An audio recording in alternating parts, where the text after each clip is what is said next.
monté une consultation spécialisée en 2008, alors qu'à cette époque-là, le vrai problème, en tout cas en France, c'était que l'addiction sexuelle, pour beaucoup, c'était qu'un gag, c'était qu'une vitrine médiatique, etc. Il y avait eu un peu de problèmes, il y avait eu un peu d'agitation médiatique avec certains acteurs.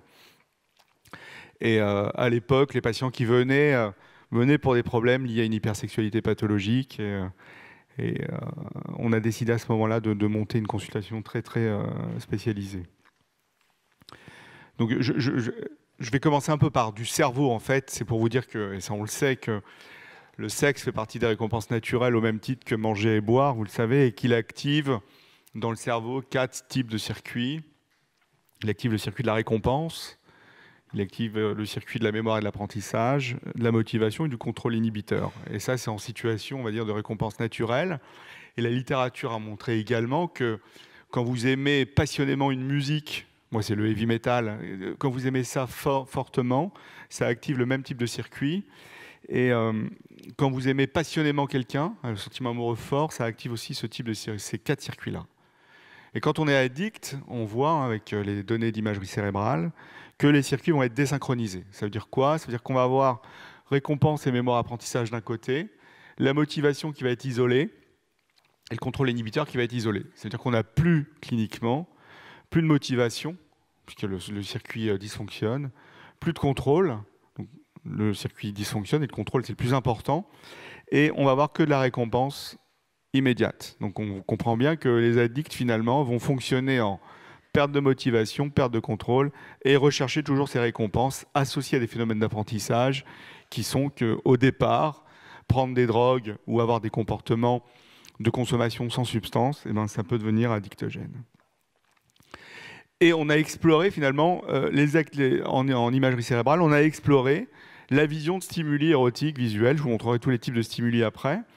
Mais on a exploré ces stimuli au niveau cérébral. Et on voit que finalement, toutes les régions cérébrales s'activent, et c'est celle dont je vous ai parlé juste précédemment. Il y a le circuit de la récompense qui s'active. Le circuit de la récompense, c'est avec écrit en rouge ici le nucléus accumbens. Il y a les circuits de la motivation qui s'activent, il y a les circuits de la mémoire et de l'apprentissage qui s'activent, et il y a les circuits du contrôle qui s'activent.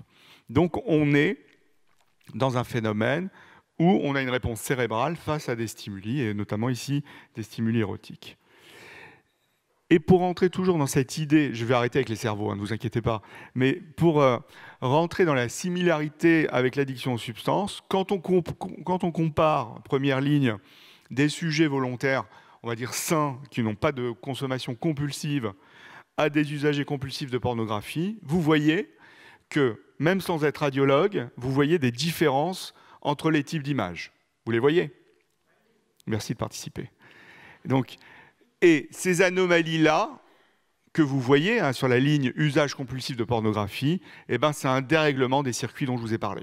D'accord? Ils se surexpriment pour essayer de réguler quelque chose qui est pathologique.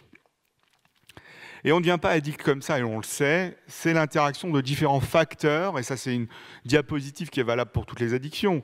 C'est au centre, c'est le développement qui joue un rôle majeur. Comment est notre puberté, comment ça se passe, comment notre maturation cérébrale se passe, et il y a des différences garçon-fille en fonction des réactions, en fonction de l'environnement, etc. Ça interagit avec des facteurs comportementaux, le tempérament, la personnalité, des troubles associés, des troubles psychologiques associés. Et vous voyez, le gradient qui commence à monter, c'est quand les cases se déséquilibrent. Ça interagit avec des facteurs génétiques. Les facteurs génétiques expliquent 40 à 60% de la maladie addictive. Et ce sont des facteurs qui n'expliquent pas tout.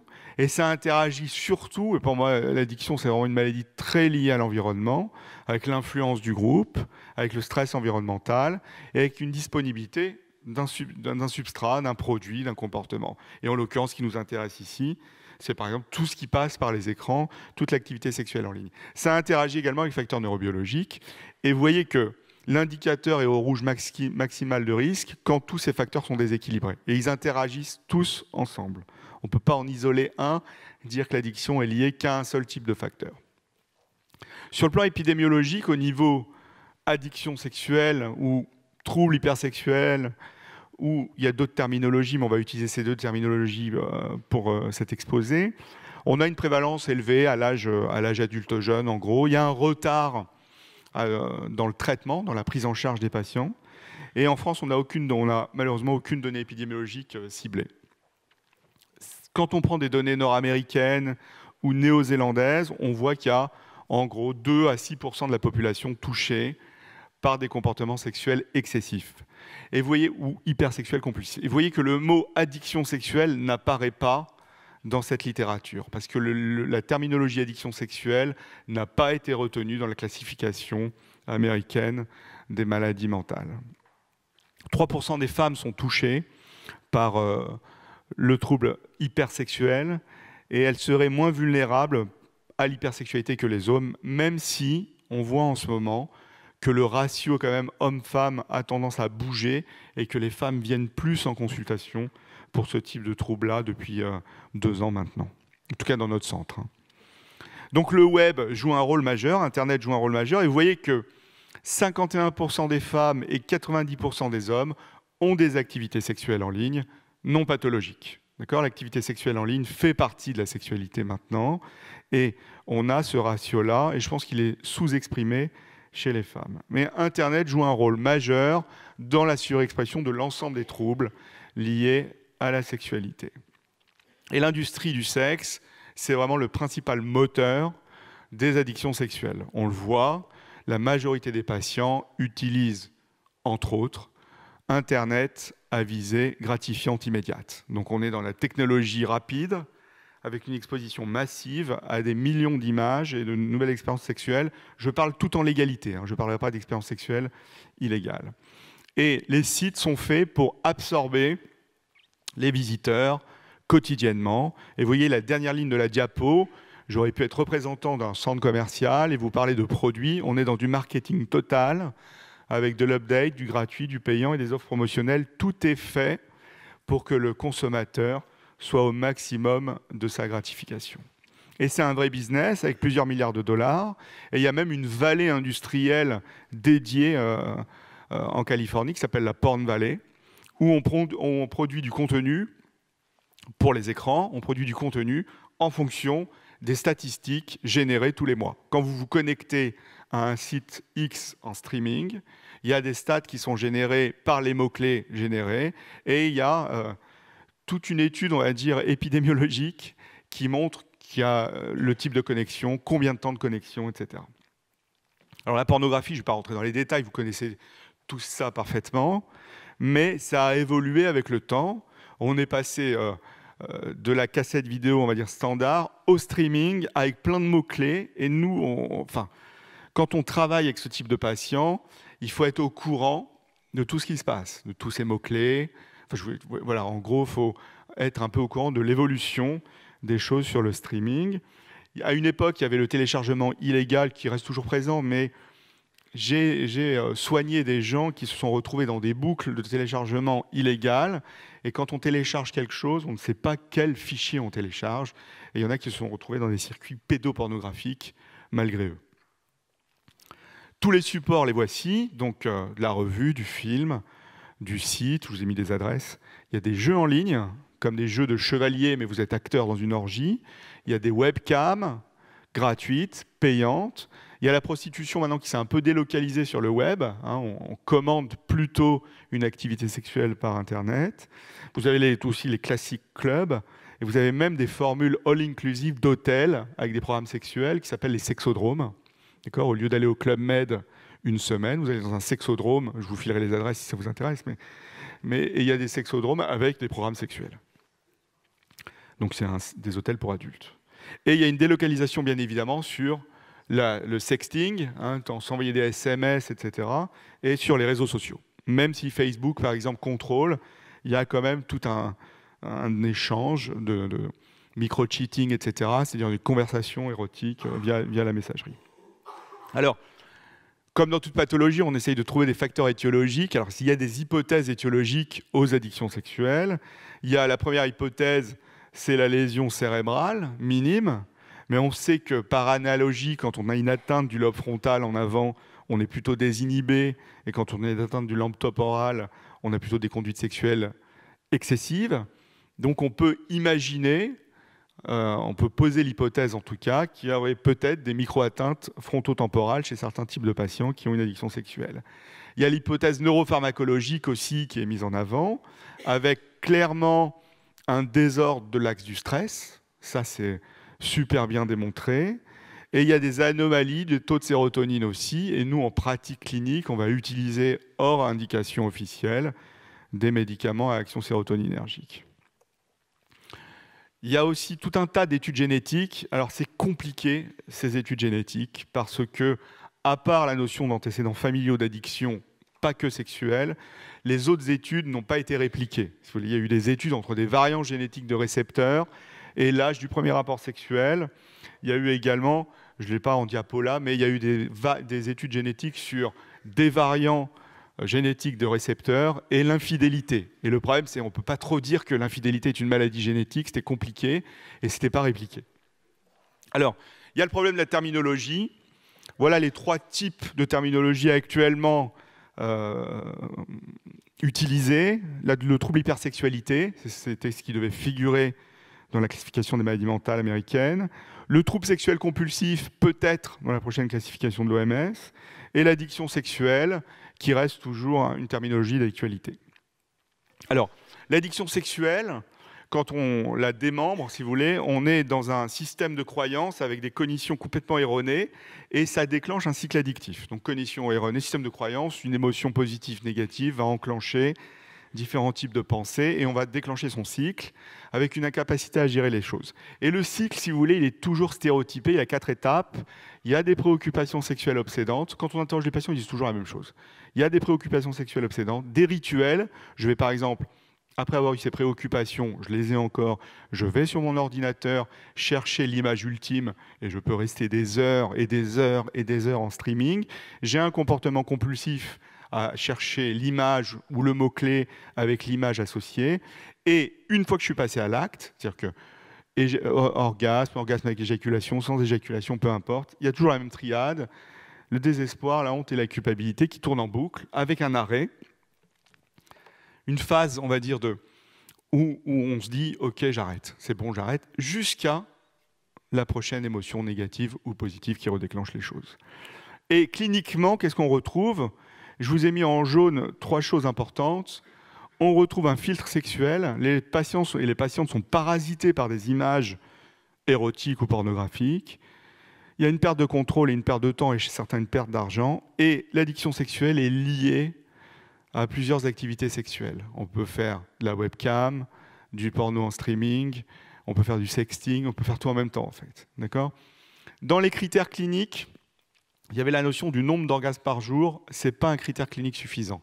C'est trop variable en fonction des individus. On sait qu'il y a des troubles cognitifs et des émotions mixtes associées qui peuvent être positives ou négatives. Donc, dans le travail qu'on a fait récemment, qu'on avait publié en 2014, donc on voulait voir aussi les conséquences de cette addiction sexuelle.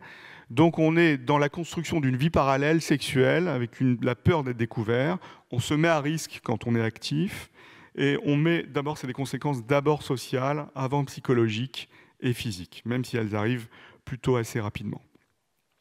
Et dans les formes cliniques, on a différentes formes cliniques et en jaune, je vous ai mis celles que je vois le plus en consultation. Elles peuvent être mixtes, bien évidemment.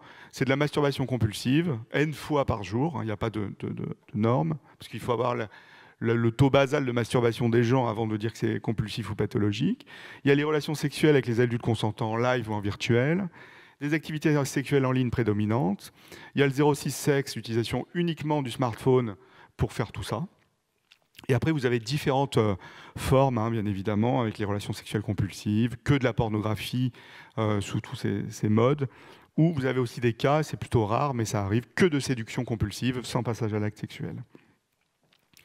Dans les activités sexuelles en ligne, donc via les écrans, finalement, excusez-moi, c'est parti trop vite, les hommes et les femmes, on est dans le même profil clinique, avec juste, chez les femmes, on retrouve plus cliniquement, en plus, on retrouve plutôt plus d'interactions, via les chats et les réseaux sociaux. Sinon, on est exactement dans le même profil via l'écran.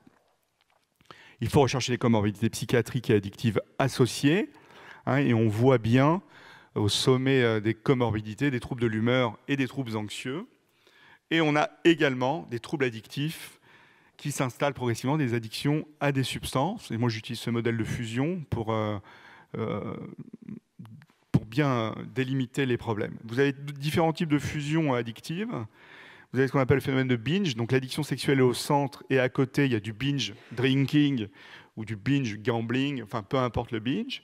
Vous avez ce qu'on appelle aussi la fusion partielle, où vous avez une substance prédominante qui rejoint le comportement addictif sexuel. On a souvent sexualité, sexe et cocaïne, c'est assez fréquent, notamment cocaïne et sexe en ligne. Sinon, vous avez le modèle full, et le modèle full, c'est vraiment 2 addictions concomitantes. Et après, pour les produits, vous avez tous les modèles, finalement. Vous avez des modèles soit de troubles d'usage d'intensité légère, modérée ou sévère. Donc toutes les substances peuvent être utilisées. Vous voyez sur la diapo, ça va de la cocaïne à l'alcool aux nouvelles drogues de synthèse. Mais ça peut être aussi, comme ce qui se fait dans le milieu du porno, la combinaison d'antidépresseurs avec des médicaments qui facilitent l'érection, par exemple. D'accord ? Et on est au départ dans des consommations excessives. Et ça peut amener aussi à ce qu'on appelle maintenant ce phénomène, le chemsex, c'est-à-dire consommer pour être performant sexuel, consommer pour avoir des plaisirs nouveaux et décuplés, c'est complètement biaisé sur le plan cognitif, ou consommer pour faire des marathons sexuels, 48, 80, 48, 72 heures d'affilée. Donc, il y a ces différents types de présentations qu'on voit maintenant en consultation. Alors, comment on évalue l'addiction sexuelle, en tout cas dans le programme qu'on a fait, l'évaluation clinique est assez standardisée avec la recherche d'antécédents, les IST, le trauma, les abus sexuels, les problèmes légaux, familiaux et relationnels, les problèmes légaux surtout liés à la sexualité. On élimine d'emblée toutes les paraphilies. On traite plutôt les addictions sexuelles non paraphiliques. Et on évalue et on traite les comorbidités psychiatriques et somatiques et addictives. Cliniquement, on fait le diagnostic à partir des critères que je vous ai présentés. On est en train de valider un questionnaire en langue française en 6 questions pour évaluer s'il y a addiction sexuelle ou pas. Il y a un examen clinique qui est fait, bien évidemment. Et on cherchait un outil standardisé qui nous permettait très rapidement, finalement, cliniquement, de conforter notre diagnostic. Et on vient d'adapter ce qu'on appelle l'Hypersexual Disorder Screening Inventory, qui est un outil en 3 pages qui permet de voir s'il y a hypersexualité pathologique ou pas. Le questionnaire, on va dire, de débrouillage ou de repérage rapide, c'est cet outil-là qu'on appelle PEACE, qui évalue en 6 questions. C'est un questionnaire en oui-non et qui évalue en 6 questions s'il y a addiction sexuelle ou pas. Bien sûr, ça conforte plutôt ce que vous constatez cliniquement. Sur le plan thérapeutique, donc pas d'abstinence recherchée. On est plutôt dans la réduction des risques et des dommages liés aux conduites sexuelles et liés aux conduites addictives aussi. On est dans la réacquisition via des thérapies comportementales d'un nouveau répertoire social et sexuel. On va combiner les thérapeutiques, si vous voulez. On va utiliser au début plutôt une approche comportementale et une fois que c'est stabilisé, une approche plutôt de fond, plutôt analytique, chez les patients et les patientes qui le souhaitent. Il y a aussi une thérapie de couple qui est mise en jeu, enfin qui est proposée en tout cas. Les antidépresseurs. Alors, les antidépresseurs, il y a 2 choses. Je vous ai dit qu'il y avait des comorbidités dépressives et anxieuses, donc on peut utiliser les antidépresseurs d'emblée. Et si elles ne sont pas présentes, si la TCC est insuffisante, on va utiliser les antidépresseurs sérotoninergiques. Ça rejoint l'hypothèse neuropharmacologique. On utilise les antidépresseurs pour réduire l'aspect compulsif, un peu comme dans la boulimie. Et on a des groupes d'autosupport aussi, dépendants affectifs et sexuels anonymes, DASA. Et on n'oublie pas de traiter toutes les comorbidités. Je vous remercie pour votre attention.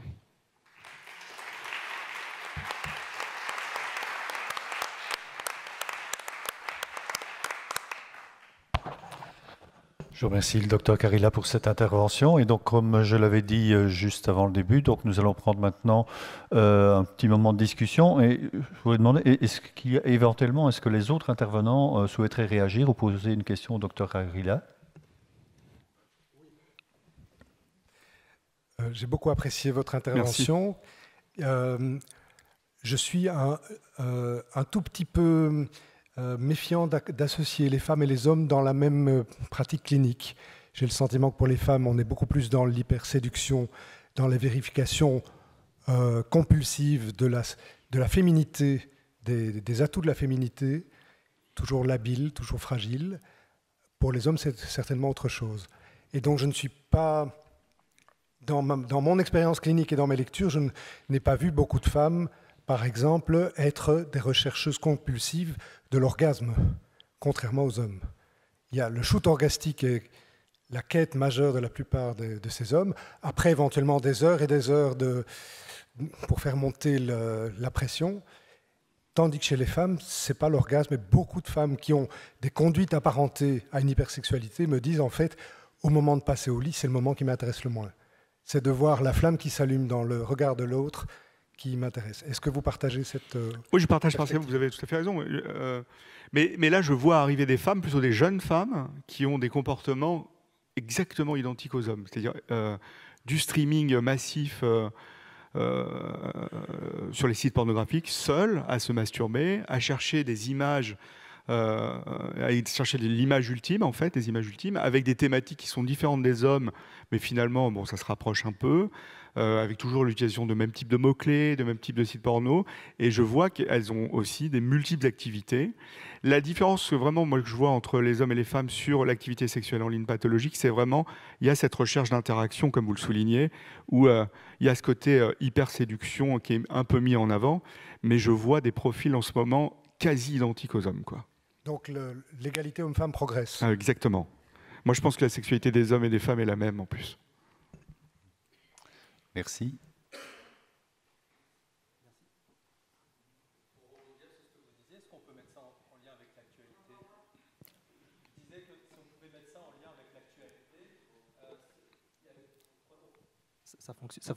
Ça fonctionne. Merci. Ouais. Pardon.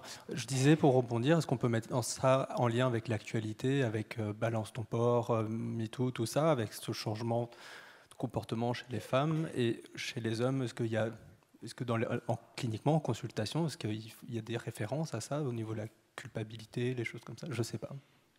Non, j'ai pas vu, honnêtement. J'ai pas vu. Non. Par rapport à l'actualité, c'est plutôt, on voit quand il y a une exposition médiatique d'un acteur ou d'un homme politique ou d'un metteur en scène ou tout ce que vous voulez. Par exemple, je prends l'exemple d'Harvey Weinstein qui est compliqué, hein, parce qu'il y a des agressions sexuelles au milieu du dossier. Donc on n'est pas tout à fait dans la pathologie décrite ici. Il y a des rebooms de demandes de consultation, en fait. Il y a des booms, il y a des pics comme ça, on le voit. Mais non, tout ce qui est MeToo, etc., ça n'a pas... en tout cas, moi, sur la file active, ça n'a pas eu d'impact, en tout cas. Oui. J'entends que vous... Ici. Oh. Voilà. J'ai les lumières, excusez-moi. Voilà, d'accord. Alors, j'entends que vous excluez les paraphilies des diagnostics. Mais, je m'étonne un petit peu, parce que, d'une part, le diagnostic de paraphilie pose problème probablement autant que le diagnostic d'hypersexualité ou de sexualité compulsive. On observe quand même un certain recouvrement des problématiques ou peut-être entendez-vous que le diagnostic de paraphilie serait réservé à la pédophilie? Non, honnêtement, moi de pratique clinique, hein, y a vraiment, quand on voit la littérature, si vous voulez, il y a deux courants. Il y a deux courants qui se séparent. Il y a l'addiction sexuelle paraphilique et l'addiction sexuelle sans paraphilie. Et pour moi, les critères d'addiction, on pose le diagnostic d'addiction sexuelle quand il n'y a pas de paraphilie. C'est un diagnostic d'élimination. Pourquoi? Je pense que ce n'est pas la même façon de traiter quelqu'un qui a des comportements de pédopornographie. D'ailleurs, je l'élimine dès le début, hein, dès la première consultation. Je fais le screening un peu des choses. Est-ce que vous avez des comportements illégaux? Est-ce qu'il y a de la pédopornographie? Si oui, eux, ils peuvent se sentir comme les addicts, finalement, avoir des cravings, etc. Mais c'est une spécialité à part entière, à mon avis, de traiter les paraphilies, et notamment tout ce qui est pédophilie, etc. Et c'est pareil pour hier, j'ai vu quelqu'un, hier matin, qui a été orienté, parce qu'il y a, si vous voulez, j'ai l'étiquette Carilla Sexe, donc j'ai eu quelqu'un hier qui est venu pour exhibitionnisme. Mais il vient à la base pour « je suis sexe addict », il dit ça. Donc je vois, j'évalue, il n'y a absolument aucune addiction sexuelle. Il a des comportements exhibitionnistes qui sont des comportements qui l'excitent uniquement, comme la définition le dit, et on n'est pas du tout dans l'addiction sexuelle. On ne retrouve rien à côté. Donc je pense qu'il faut vraiment séparer les deux choses, et si on sait traiter les deux choses, on le fait, mais moi je pense que c'est vraiment deux choses à part entière. C'est vraiment deux sous-spécialités à part entière. À mon sens, en tout cas. Oui, bonjour, moi je suis là en haut, vous ne me verrez pas non plus. Vous êtes où? Tout en haut. Ah, je vous vois. Ah, salut. Vous brillez. Ah, super. Vous avez dit à propos du chemsex, j'ai sûrement pas très bien noté, mais j'espère que vous allez retrouver ce que vous avez dit. La consommation de sexe plus produit donnait l'impression d'une augmentation des sensations. Vous avez dit c'est biaisé. Pourquoi vous dites ça? Parce qu'au départ, dans les comportements de chemsex, au départ, c'est utiliser des produits pour être performant sexuellement. C'est la base des choses. Et au fur et à mesure... Alors, c'est vrai que les toutes premières fois, on va boire de l'alcool, on va être désinhibé, on va avoir l'impression d'être performant sexuellement ou d'être plus la désinhibition va aider plein de choses. Ou par exemple, il y a cette idée fausse de la cocaïne rend performant sexuellement. C'est la même chose, en fait. Finalement, au fur et à mesure, dans le chemsex, ce comportement-là de chemsex va devenir que du chem à un moment.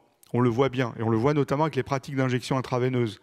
Parce que dans cette catégorie-là de chemsex, il y a le slam qui est présent, l'injection intraveineuse. Donc on se slame pour être performant sexuellement, on se slame plutôt des produits stimulants.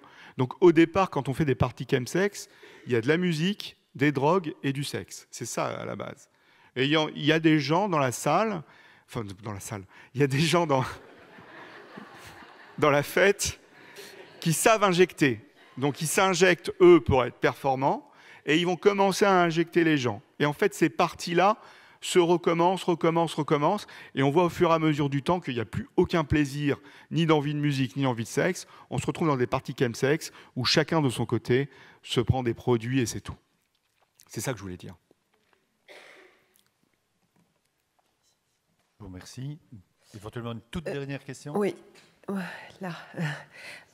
Est-ce que ces comportements d'addiction sexuelle sont liés à une misère sexuelle par ailleurs, ou est-ce que c'est simplement une recherche d'une autre forme de jouissance chez des personnes qui pourraient avoir une sexualité épanouie en parallèle?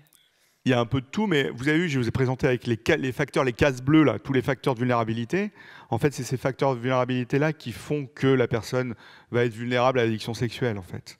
C'est comme ça que ça s'installe. Et puis toutes les questions de misère sexuelle ou d'hypersexualité, enfin d'envie de comportements sexuels différents, etc., ça rentre dans la case environnement, en fait.